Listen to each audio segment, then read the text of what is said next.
Oi pessoal, eu sou o Alessandro e esse é o vídeo de leituras da semana aqui do Ministério dos Quadrinhos. Caso você já acompanhe o canal, você já sabe que esse é um vídeo no qual eu mostro os quadrinhos que eu li recentemente e teço breves comentários sobre eles. Sendo que vários desses quadrinhos já ganharam ou vão ganhar comentários assim mais detalhados, feitos com mais vagar aqui no Ministério. Aqui é uma ideia de mostrar o que eu li só mesmo.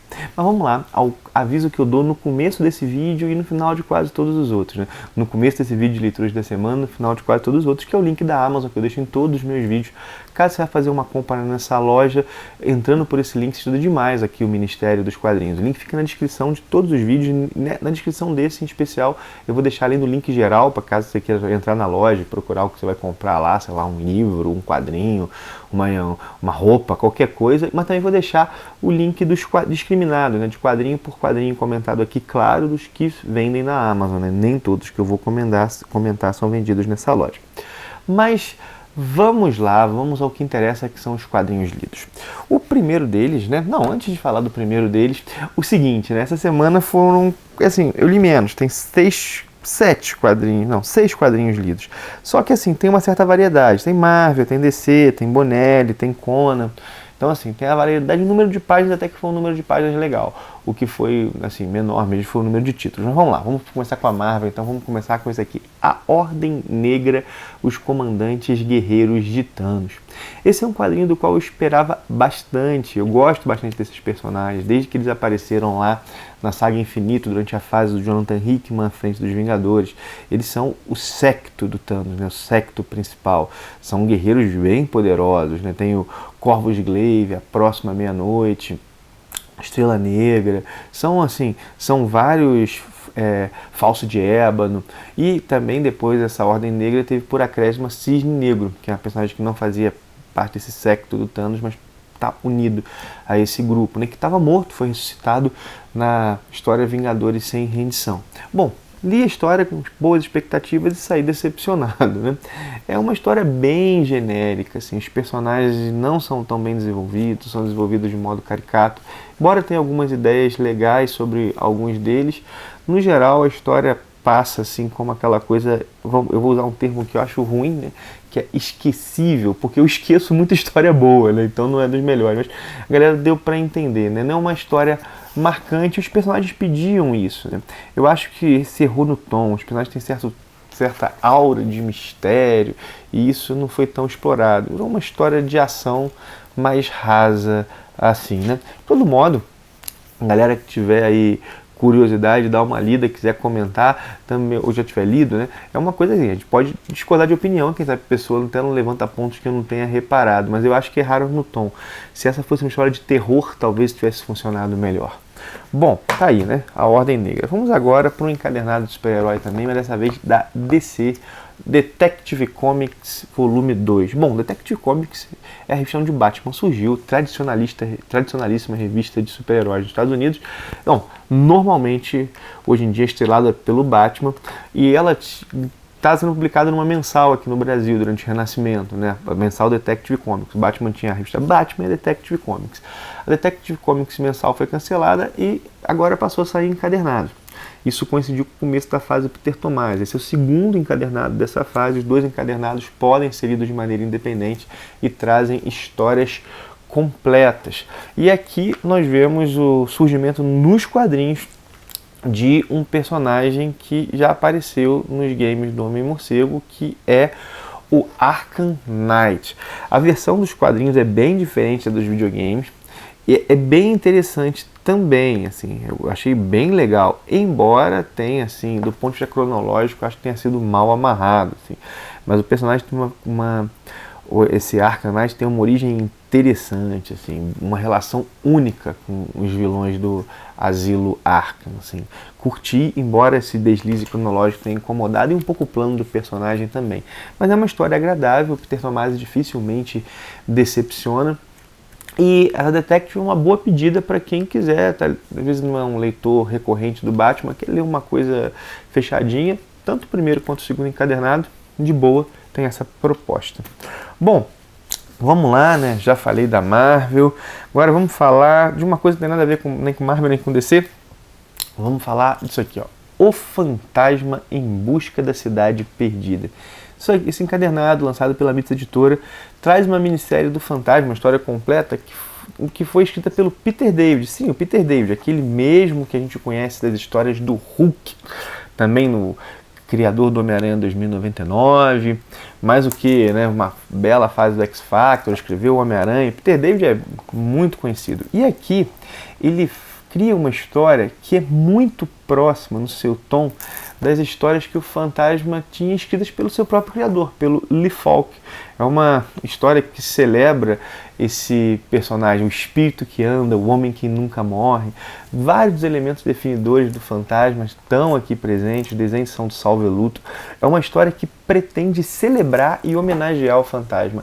Tá claro aqui que o Peter David não quis em momento algum escrever o seu Fantasma. Ele quis escrever o Fantasma do Lee Falk, do criador. E eu acho que ele foi muito bem sucedido nisso. Uma historinha que tem ar old school e que é uma homenagem a esse ícone dos quadrinhos. Inclusive o Peter David, ele utiliza certos clichês que as histórias possuem, e isso é proposital. É claro que isso não significa que o Peter David não tenha colocado nada dele, né? Por exemplo, ele com frequência deixa o fantasma coadjuvante na história.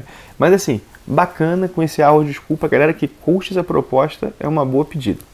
Vamos lá agora, saindo do Fantasma, vamos para Bonelli, e vou mostrar um gibi que eu gostei demais, entrou na minha lista de melhores do mês, melhor do mês de fevereiro. E agora, o próximo também entrou, mas Bonelli essa semana foi só isso, que é isso aqui, ó. Chambara.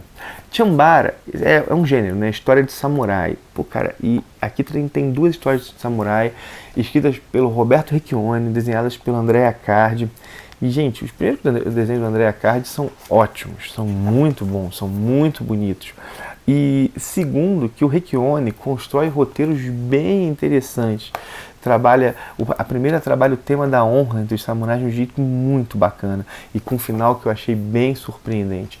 Nós temos um jovem discípulo, um jovem samurai que tem que perseguir seu mestre que fugiu do seu senhor feudal. E ele ama esse mestre, mas a honra leva a perseguir. E quando ele encontra o mestre, ele descobre que as coisas não foram bem assim. Cara, grande história mesmo. A segunda é de uma moça que viu seu pai ser assassinado e quer se vingar dele. E para se vingar, ela é colocada numa escola que forma ninjas, mulheres ninjas, kunoichi, acho que é isso é assim que se pronuncia, né? Mas assim, é uma história, uma tragédia. A primeira história também é uma tragédia, mas essa daqui mostra que a vingança tem um preço, né? E essa menina está disposta a pagar o preço pela vingança, né? É Kunoichi mesmo o nome das índias meninas. Bela história também, que eu acho aquém da primeira, mas isso é porque a primeira é excelente, essa aqui é só muito boa. Mas assim, uma muito boa e uma excelente está de bom tamanho. Vamos agora para outro encadernado. Encadernado não, agora é um número de uma minissérie que eu achei muito bom também está na minha lista de melhores, que é isso aqui. Harleen, número 1. Isso aqui é uma minissérie em 3 partes. Primeiro é do selo Black Label, que chega ao Brasil e que conta a nova origem da Arlequina. Ou melhor, uma nova versão para a origem da Arlequina. Os elementos definidores da versão clássica lá do Paul Dini e do Bruce Timm estão aqui. Só que agora o Stepan Sejic, que é o responsável tanto pelo roteiro quanto pelos desenhos, o que ele faz assim é contar isso com mais vagar, introduzindo elementos, né? Por exemplo, aqui nós vemos uma estudante de psiquiatria que tem uma cota de erros, né? Seus medos, suas vergonhas, e ela se tornou médica, né? E nós vemos como é que vai ser a passagem dessa moça cheia de boas intenções para se tornar uma assassina e uma psicopata. Nesse primeiro volume nós vemos a Harley Quinn pré-Arlequina. Bela história de verdade, assim. Pelo visto, o número 2 já está chegando nas bancas, ansiosíssimo para ler. Então, tá aí, né? Volume 1 de Harleen, que, como eu disse, né? As primeiras coisas do selo Black Label que chegou aqui. Ah, vale mencionar, né? É a DC, assim, apostando num formato franco-belga, tanto no formato quanto nos tipos de desenho. Lembra muito os quadrinhos franco-belgas. Curti demais. Agora vamos lá, por último, mas não menos importante, A Espada Selvagem de Conan, número 11.